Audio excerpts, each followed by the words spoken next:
think. Okay. Okay. So, components and composite approach to aspect-oriented programming. The 6th lecture in aspect-oriented software development. We talked about aspect J, and we talked about some I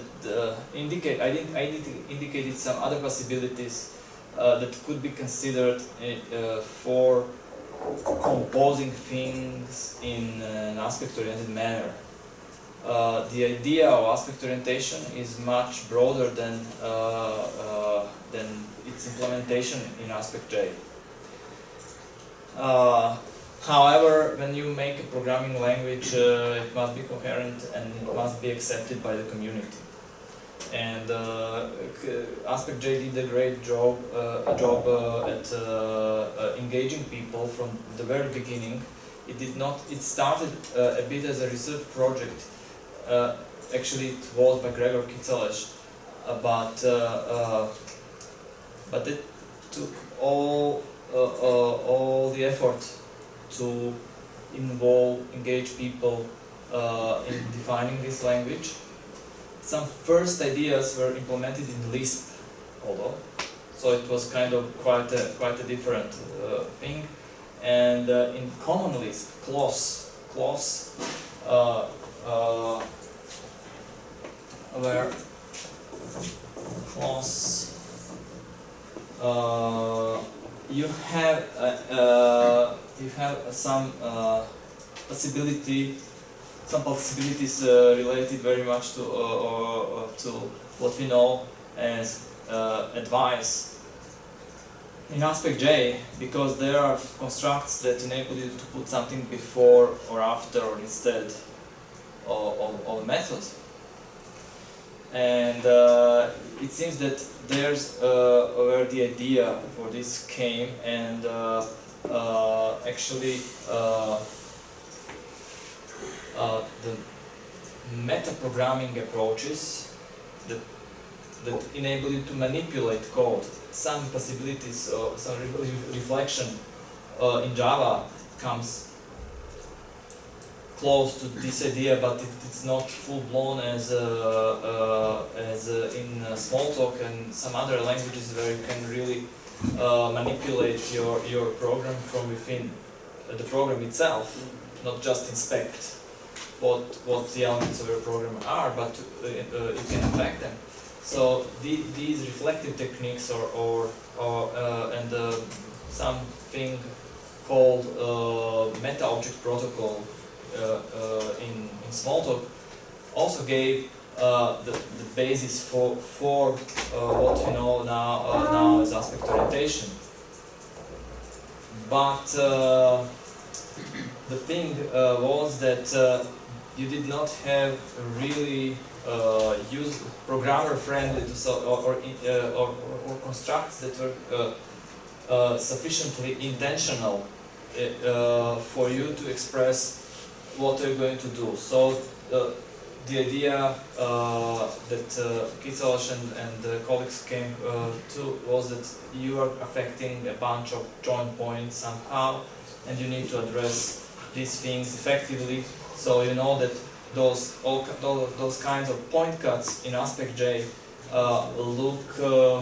there are some basic point cuts. You can address one call to one method or a set of methods, but when you imagine a control flow point cut, these are kind of different things that enable you to express yourself and target what you need in your program.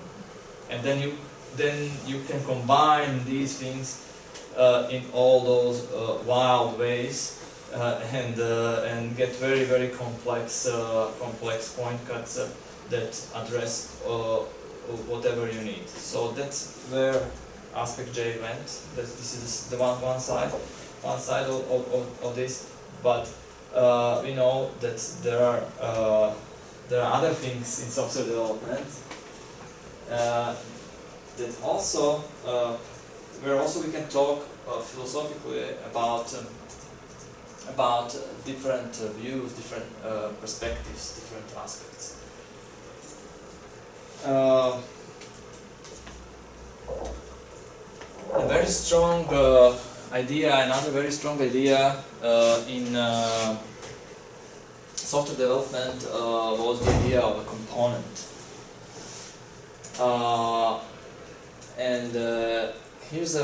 Here's one way of defining a component. I keep asked about who actually came to the idea of those patterns. I also happened to yesterday to be checking where did I get this definition from, and I couldn't find the source, so I think it's mine. But it is just, you know, like in computer science literature, typically you start your paper by providing some definitions, and actually you do not introduce other definitions, but you provide your own definitions. So there are so many things defined all over again. Okay, you then refer to other papers and explain how other authors, if you are correct in your approach to literature, how they define these things. But we tend to redefine things. Maybe it's good because we are improving our definitions and coming to some other ideas through this. So these are not mathematical definitions. The notions that we deal with are complex in their nature very much. So like natural things. So component in at least in object-oriented programming can be seen as a unit of modularization. So this is one thing very important to us. So we are modularizing things, exceeding the size of a single class that may be connected with other such units in different contexts. You can see a class as a component as well, or a method, but this is one specific thing that tend to occur at one moment in object orientation, because the original idea or belief that when we put everything in classes and we reuse those classes through inheritance and such things, maybe even aggregation and so, we will solve the problem of reuse. This is it. But then it happened to be discovered, or it was discovered that classes are too small, or if you make them too big, then they become useless. It's difficult to work with them, even in your program. And then what are you reusing is not a single class, but a bunch of classes that can somehow work together. And the initial idea is that when you talk about components, that you have components and you can kind of connect them, and that's it. Somehow they collaborate. Sometimes this is indicated through interfaces like this. Not even these interfaces are often not even specified. Some connectors are put there, and some approaches to architecture definition are based on components and connectors. However, when you imagine your code, where are these connectors, how they are implemented, then again there must be some special classes or whatever. Later, we became aware in the field that the most prominent components are actually frameworks. And they are not composed in this simple way.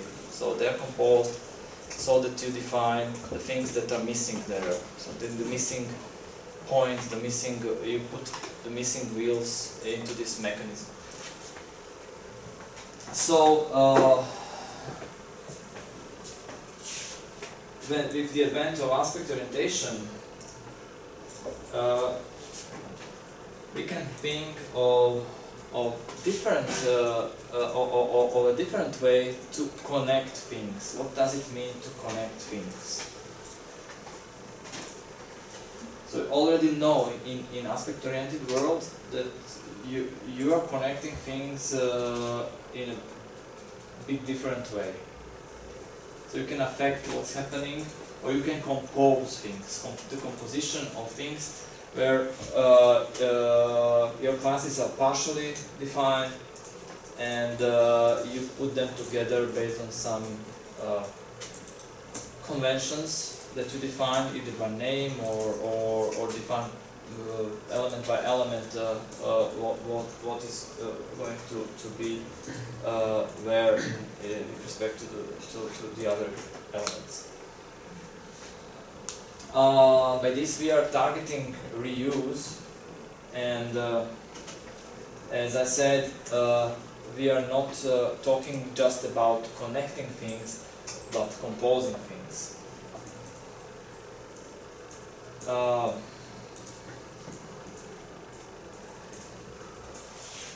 That's actually what I just said,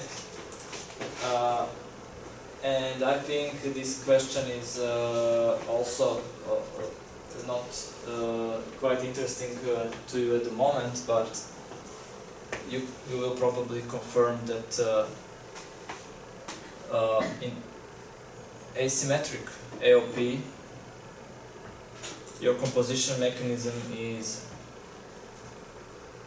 how you affect joint points. So your point cuts and advice bodies that are put in charge of these joint points.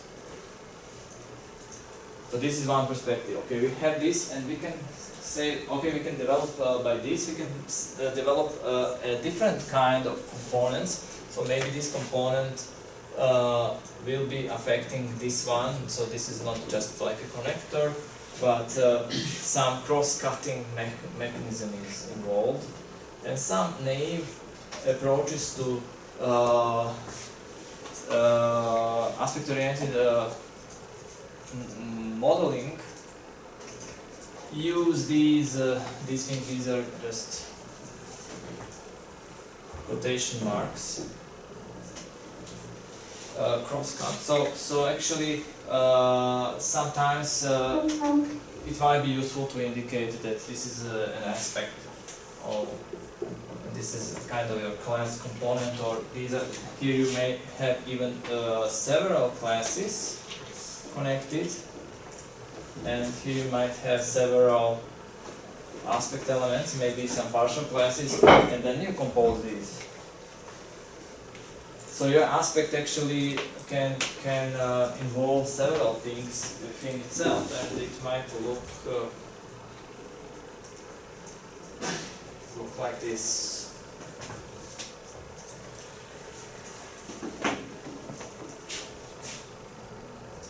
You remember this example? I showed this several times, too. Or don't you? An interesting thing, again, is here that we packed up a whole interface into this aspect. And we have our point cut rather undefined, but we have our piece of advice defined in terms of that undefined point cut. And the whole thing is abstract because it's missing details. So we need to provide a concrete, or devise a concrete aspect that will make use of these elements. And the interesting thing here is not that much that we are providing finally our point cut, but that we are setting the roles. So our interface here, which is curiously called operation class, because it plays this role, so don't worry about this class notion being a part of the name of the interface. It's still an interface. So we set our alarm class to play this role, to take the responsibilities defined by this interface, and then it can be involved in what is defined here in the behavior definition in this piece of advice. Yes. Yes? Can we define here multiple classes which implement operation class, for example, I don't know, alarm 1, alarm 2, alarm 3, and define only one point cut with this operation which will Yes. So it will work It for will all work alarms which will implement this operation class. Yes, yes, yes, of course. It's just that you are enforcing this interface on them, and they need to implement this operation, which is called condition there. So this operation, they have to implement it. Otherwise, or if they do not implement this operation, you can introduce this operation also. Yeah, of course, I understand. So inject it into them. Yes. So to get back to this, I had this. Not to forget to mention that in UML, point cuts are independent of specific join points. So we saw this in this example in aspect J that we cannot really have independent point cuts or join points. We can have abstract point cuts though, but these are kind of completely undefined. Apart from their arguments. Here they have this operation. This one has this operation class, but the body of it is missing. And the question is, how can we do this in code? Not in aspect J. This is how we can do this in aspect J. So this is mimicking to some extent, to the possible extent, what is happening in aspect J, or in CMUML. So the question is, can we do this? Can we do better if we would be designing our programming language? And it happened that there was one idea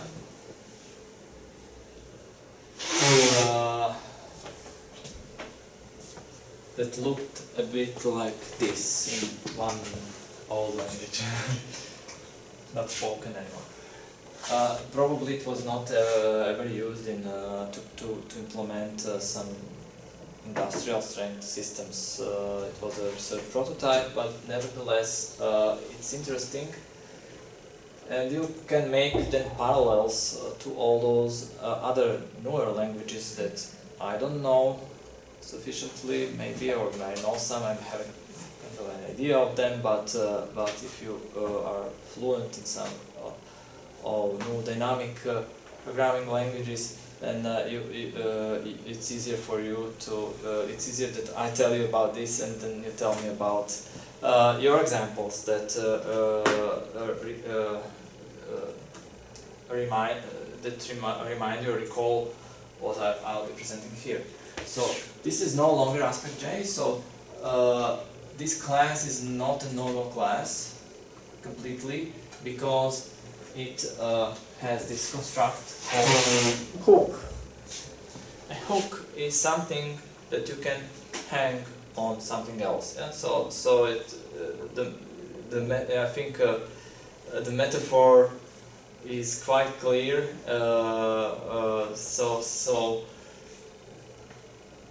just like in Aspect.J, but these constructs are called point cuts, but here they are called hooks, and they are defined in a different, in a different way. You know that Aspect.J has its implementation in Spring AOP, which is, and you know about Spring Framework, probably. And you know that Spring Framework is not another programming language, it's just a Java framework, and it does not bring new programming keywords. It's just a framework. It's something they programmed to work with Java, with normal Java. So you're writing pure Java there, but you're using annotations heavily. And that's how you cope with aspect orientation there. So you're not using, and actually by this, then your methods become your pieces of advice if they're annotated like that. And you don't have this aspect construct either. You use a normal class, but it's annotated. So the same here. Actually, this class is not even annotated, and I don't even remember. You have to actually annotate your class in Spring. You need to annotate methods. I'm not sure about classes. So here you have this hook construct, and you define. It looks like a constructor, and it is. This is a special class actually called hook. This is what they invented, and you define your point cut, but it's a kind of a method with some arguments, and that you are addressing. This is a parameter to your point cut, but here you have this execution a method. So you can guess that you're capturing an execution of some method.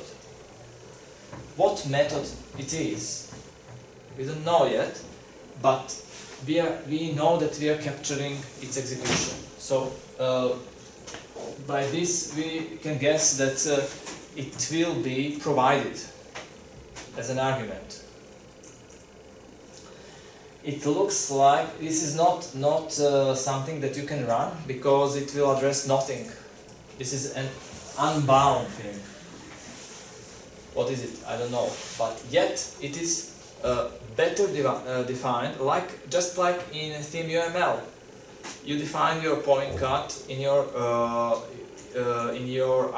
aspect or cross-cutting theme, and then you connected it to some other themes and provided the parameters to your template package that represents this theme. And then these things play the expected role within that theme. This is the idea with this language, and you just this is just to turn off and on whether this is applicable or not. In Aspect.J, you do not manage the applicability of your aspects. They're instantiated implicitly, but here you can regulate this. And here you have your piece of advice. Your piece of advice is automatically bound to the only hook construct that you can have in this class, and that's it. And when you want to apply this, you need to define this connection by defining so-called connector. And here is your hook, your concrete hook that you define. You need to go to nest this, to use this nested expression, because your hook is within my class. This is an inner class, or nested class, actually, nested, lexically. Nested class, so my hook, and you instantiate it. Instantiate it, how? To address all the methods in your program. You could provide some names here, some name here, or something like that. So regular expressions are again used also in this language to do this. This language is called Jasco. Jasco, like like Java aspect, what's called for of the company components, Java aspect components. So that was their idea of putting together things within one class. So they are putting together things. This is a rather simple class, but you could put much more there of inner classes or nested classes, and then impose this on something else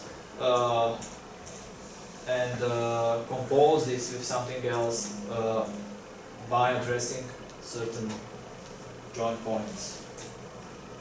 And you actually define your pointers here. They do not remain abstract as in aspect J. That was one idea there. The other idea is that do you know about state machines in UML?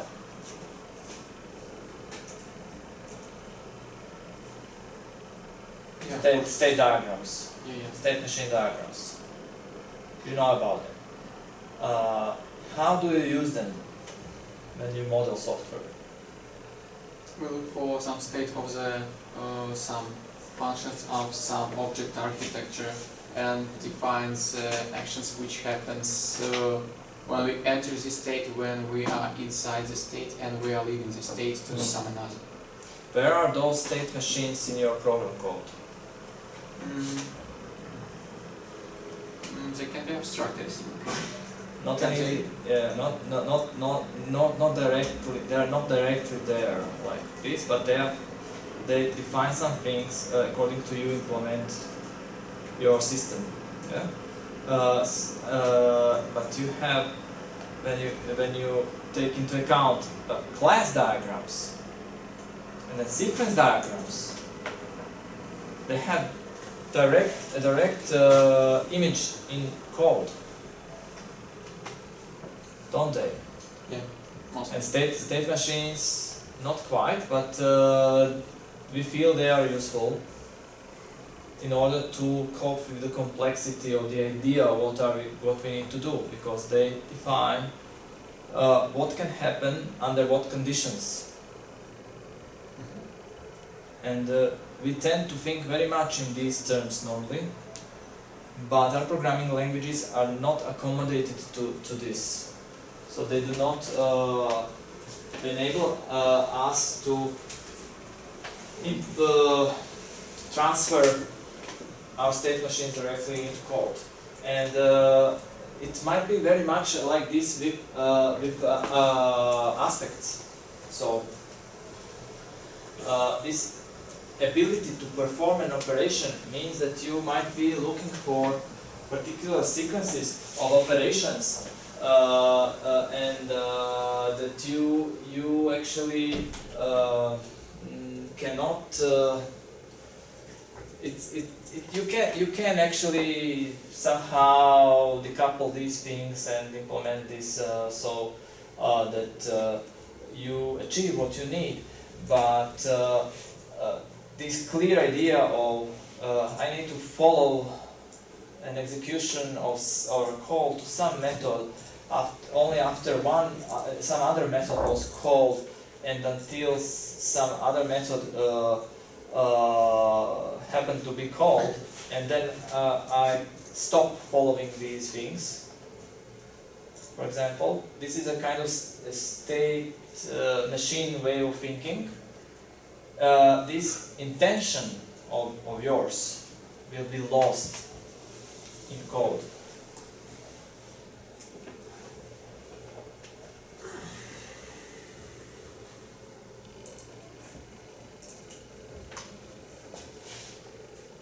State machine diagrams and this, but this is what I said actually, and in a bit different words. An ability to perform an operation might be given by a sequence of operations without any kind of flag to rely upon. So don't follow how mark this, and let's imagine this problem. So I actually stated this in a bit abstract way, but let's imagine a specific example, a concrete example. You want to log user activity between their logging in and logging out. This looks like a state machine, yeah? So you're passing through these states, and actually we can just decouple these or mark these things. So these are our states that we are user activity, not necessarily in this order. Okay, but we are just identifying the state. So one state is we are performing user activity, or there's user activity being performed. One state is that a user is logged in, and the other state, the final state, then will be that they log out. So if we mark these things, probably this one will be where we start. So this is the beginning. This is what's happening in the middle, and this is the end. We can mark this in a different way, but these are kind of things. And these are actually what this activity will be in your program. Or what will this be, logging in your program?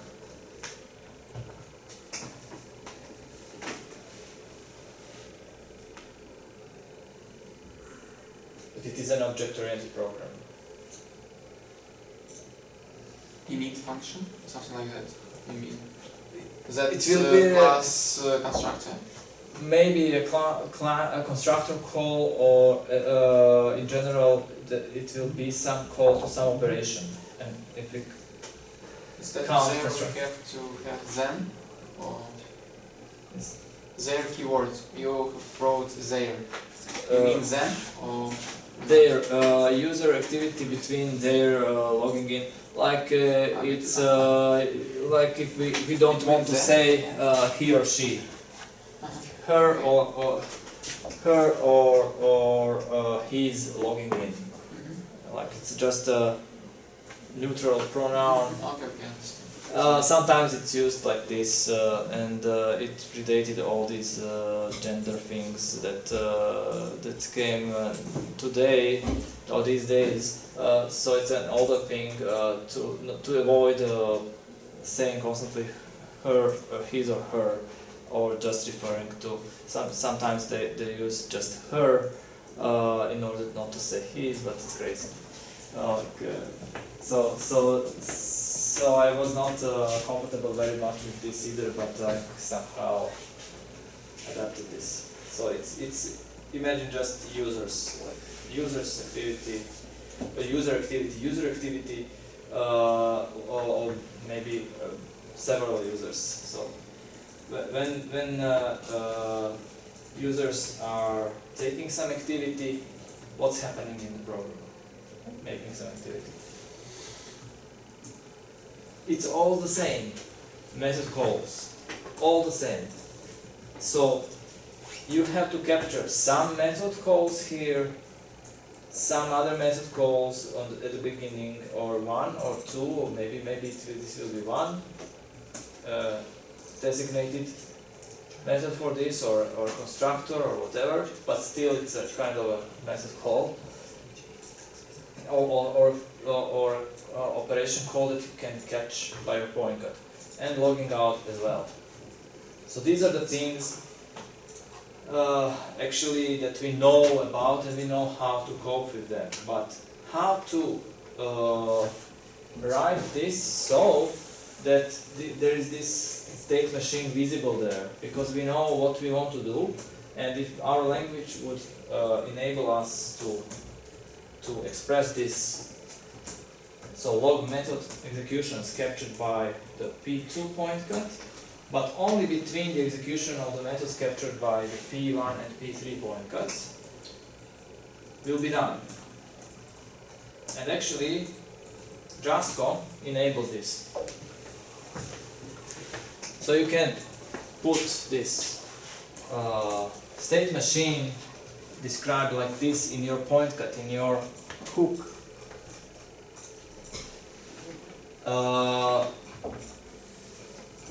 You need still to define these point cuts, but you need also to define transitions. So you start by P1. So this is a keyword in their language, and then these are the transitions. So like this is a combined expression. So this is both a definition of a point cut, and it indicates that P1, from P1 you can transition into P3 or P2. It's all fine. You continue capturing things until the machine works. If you would be capturing P2, it will never start. If you will be capturing P3, it will never start. It can only start with P1. It starts with P1 and then it expects P3 or P2. P3 or P2.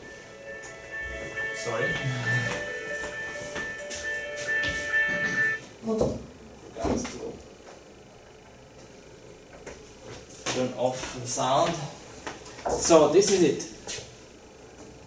Your machine is defined like this, and your point cuts are defined like this, but these methods are not defined, so these are abstract. You need to provide them as arguments again in this connector, and what you do is just to write out the name of the method.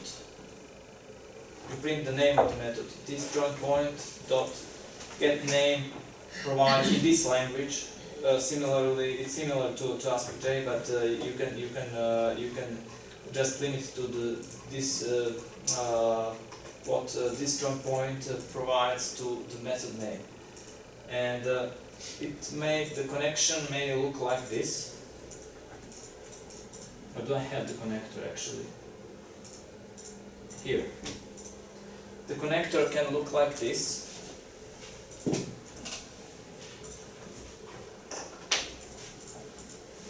So you just, you have these methods x, y, and z here in your main class, and you just bind them to the corresponding placeholders or arguments, formal argument names. So your system is defined like this, that there is x at the beginning, then there goes y, after y there goes z, and after z there goes z, it just prints that you're out. So your user activity is limited here because there is no interaction with user actually. Otherwise, those method calls would be coming from the outside world. They will be involved by pressing buttons or some other things. But this is a very simplified example. So you put these things like this, and when you start the program, your output that you get is as expected. First x, then y, z, and you're out. If you would be, these are called stateful point cuts because they are related to state machines. So stateful point cuts, stateful aspects, and if you would be having an example like this, so I just have two calls to the z method. Nothing happens. This point cut that I defined here will not capture anything because it failed to even start. If there would be P1 and nothing else, probably you would get this P1, and then it will never capture anything else. So this is a way to implement your state machine directly and impose it on something and preserve this state machine, because it's kind of like it's not graphically expressed, but we can imagine even that. It's visible. You see what your states are, where can you go from each one, and that might be very useful for preserving your intent in your program.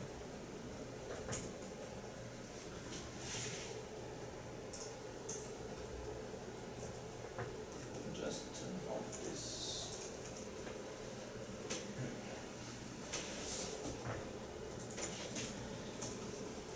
Let's take yet another perspective. Components consist of several classes, as I started indicating here. As I indicated here, these classes might be partial. I indicated here an example that you have partial classes here, and you enforce them on this poor class that will be affected by this aspect. But in symmetric aspect-oriented thinking, you compose things on equal basis. So this could be like just two classes composed somehow, each one with partial classes, and you cannot say that one is more important than the other. But in the end, you will need to define what comes first, what comes last. So that's all. This is the idea of symmetric aspect orientation. And here's an example from another language. You can imagine. Let's imagine we are modeling electrical circuits. So we have wires, we have components, and there are some pins through which these components are connected. Doesn't really matter. The thing is, when you draw these circuits, what are they in mathematical sense?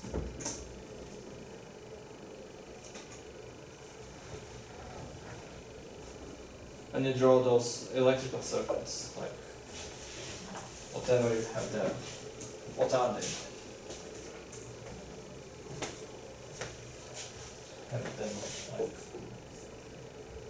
like this, connected to other elements, some elements. What's the symbol for a transistor or something like this? I forgot. Some scheme or what is this in the mathematical sense? What is this? It is a kind of equation.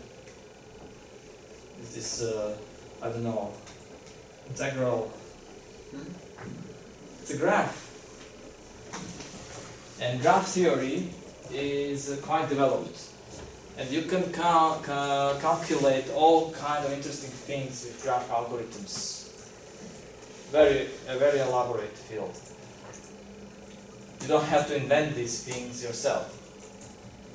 But in your poor example of electronic circuits, you don't have these algorithms, but there is a library for this. And let's imagine that this library is defined like this. These are kind of special classes, C classes, so indicated by a different name. And these classes can be imposed on these classes of your electronic circuits system, and then you can use what is not here presented, all those fancy algorithms there to calculate whatever you need, the shortest path, whatever. And you do this by defining this yet another composed class called here electric graph, and you define what wraps what element goes around what element. And you define that your edge actually wraps wire, and you define, this is a complicated example, just to get to make things work, because your wire, you need to go inside, and your wire, there is with pins.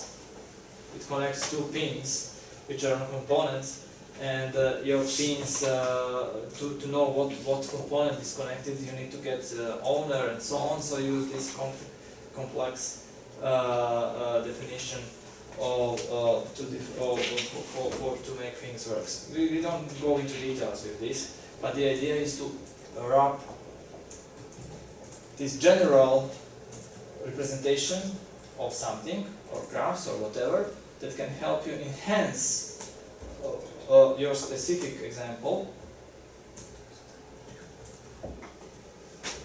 and then use this. So this is just a detail how to access these objects actually, because they made this work really, and this language, this technique is called wrapping, and the language is called CaesarJ.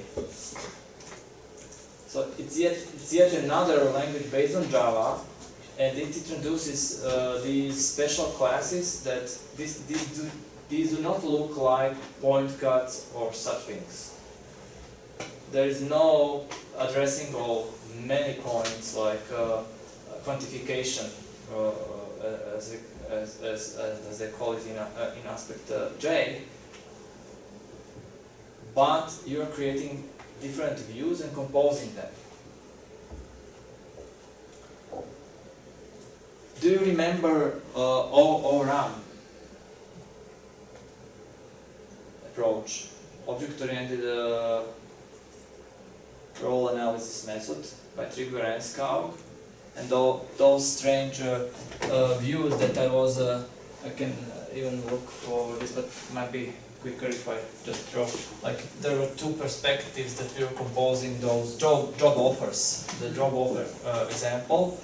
So we had here some things somehow, and here some other things defined, and we were composing, maybe it was like something like this, we were composing these things like this to get what we need, combining partially defined views. So these might be considered also components, and this is something that comes close to this idea.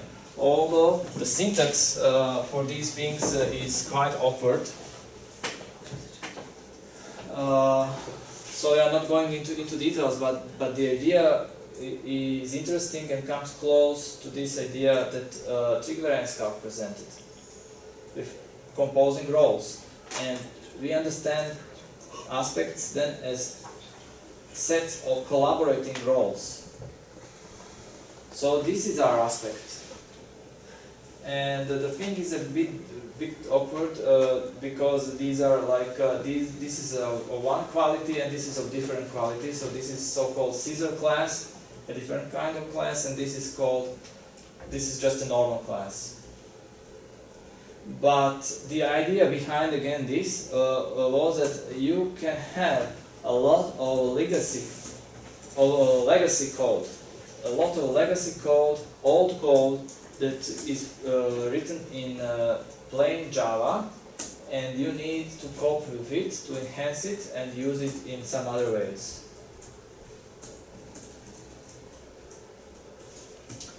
Let's look at a different situation. This is how can we work with only Caesar classes. This is the egg situation. The egg situation comes from, this is an example of a cuckoo's egg implementation, or the cuckoo's egg pattern implementation.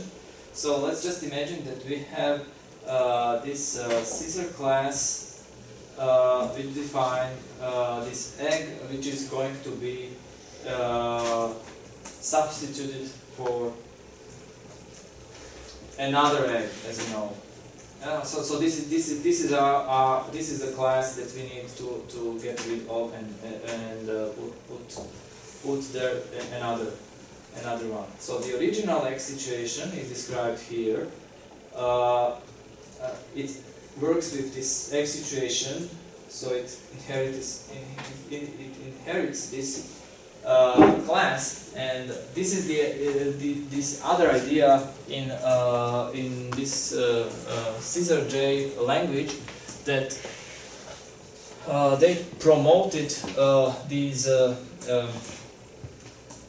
inheritance mechanism to the level of a class. In normal Java, you can have nested classes, but you cannot override them. You can override methods, but not classes. And they said, why not extend this mechanism and use its power when working with classes, because our classes are too small to be components, and they're just elements in our components, and we want to use these object-oriented mechanism between components, not just to play with some connectors between boxes. This is not sufficient for us.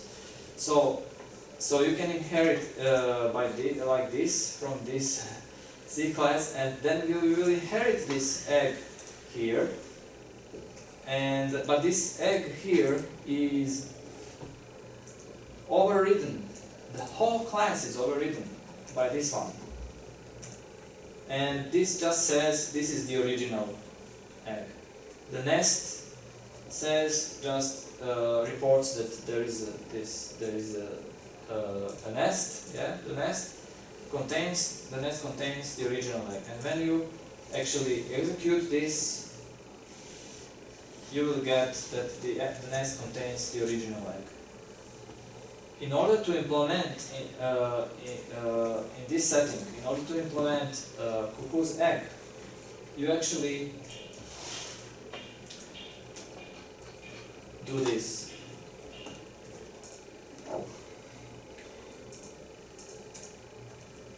You put. I always forget how to make it bigger. Like this. Never mind. I hope this is readable. So you put you extend your cuckoo's egg situation by the egg situation, and here you define this class as to report that it's a cuckoo's egg. No point cuts whatever kind. And then you create the overall cuckoo's egg situation, again by extending cuckoo's egg situation, this new one, composed with this original egg situation. So this is a composition operator that puts together these things. So then when you execute this, you get, so you create the overall cuckoo's egg situation and execute your application, and you get that there is cuckoo's egg there. Of course, it looked a bit more straightforward with point cuts, but the thing is that you are working with virtual classes, just with virtual classes and with object-oriented mechanisms, and you are not working with point cuts. So you manage to avoid the whole idea of point cuts, and you're composing things on peer-to-peer basis of equal quality. So it's symmetric, a kind of implementation of symmetric aspect-oriented programming.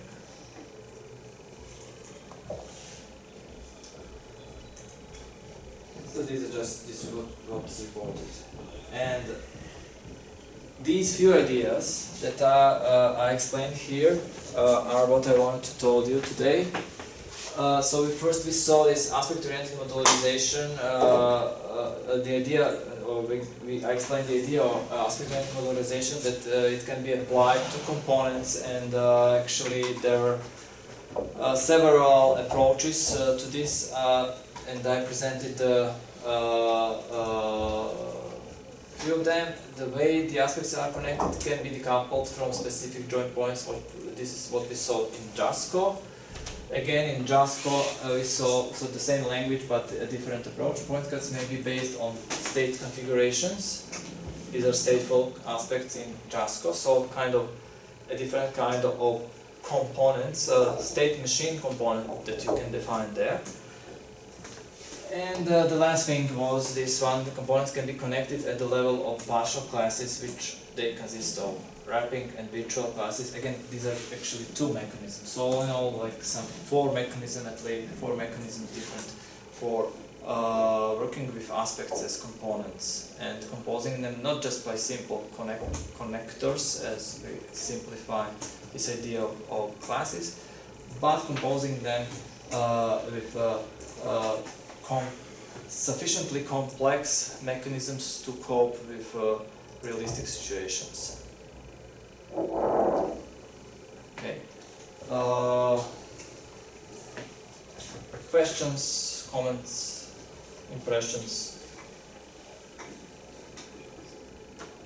I'm not going to force you to try these languages. Probably they could be somehow. Maybe I think Caesar had its life for some time. Maybe there is even some version that is usable with current Java. I'm not sure about this. I know that there are several attempts to kind of revive it. I know also that JASCO there's no development for a long time. So the intention is just to get the idea, and maybe, I don't know, at this moment, do you find these things related to anything you do in your projects? Maybe not, but think until the next time. You mean with our project for the subject? Yes, yes. I think each of us will have some simpler scenarios, so we won't go for those composite methods and something like that. You don't have to go directly for this, but do you find these things related to what you do? Like does anything what you do, like this wrapping mechanism in Python? Maybe. Yeah. Like it might be syntactically might look completely different way, but the idea might be shared, maybe to some extent. To what extent? So think of these things, and it is then desirable when you work with these things. You know how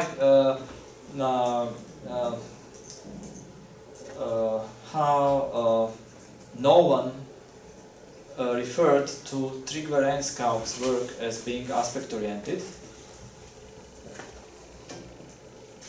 who worked with sets of collaborating roles, which are practically aspects. He never mentioned this word, but okay. And I think there's even I never happened to learn what kind of exactly joke that was, but I heard some things that the aspect word was creating just as a joke initially, and the whole movement starts folding around this. They call these constructs differently. There were different kind of movements. And even this came from America, but in Europe it was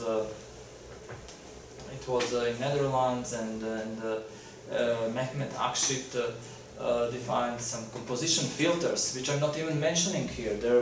In the past, I used to talk much more about these former approaches, composition filters, how to compose your application, how to actually set on top of your object filters that capture some messages, and then they decide whether to let them through or not, and so on.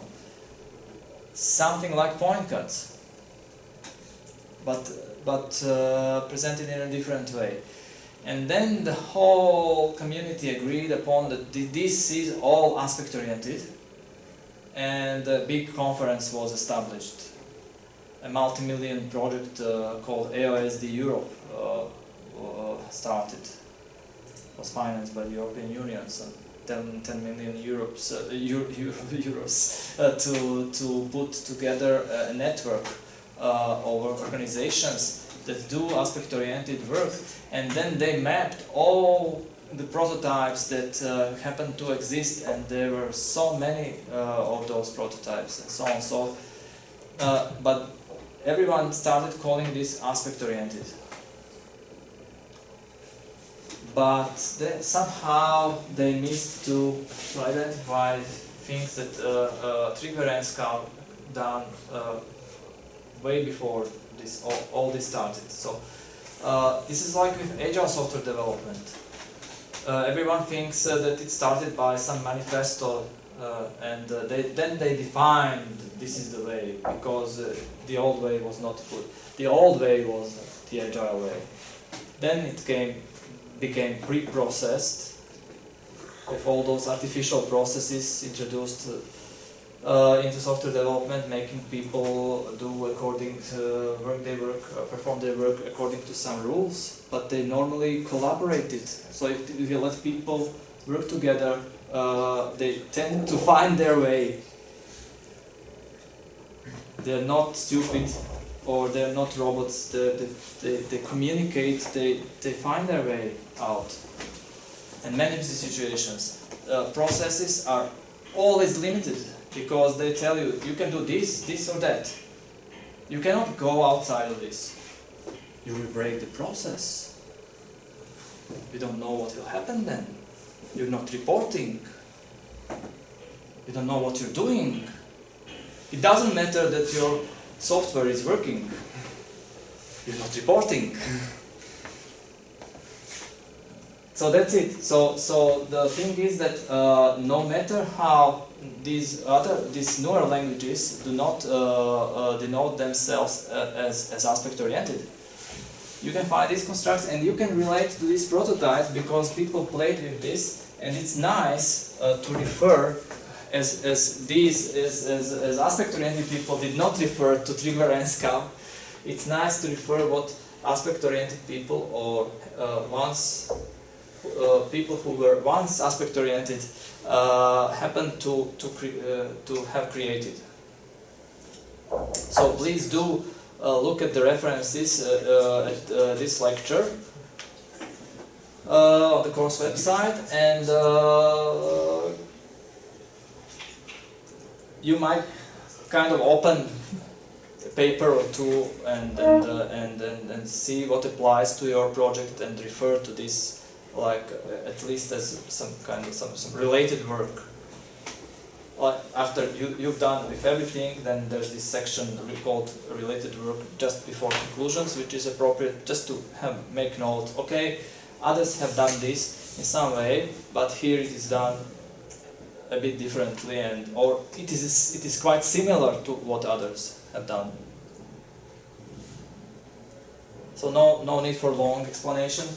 But if you do some longer explanation, it might be also nice if you find more parallels. Okay, that's it. I think we can stop, and actually the right time to stop. So there will be a break now. Jakub will tell you Victor is coming. Maybe yes. Maybe yes, or Sure.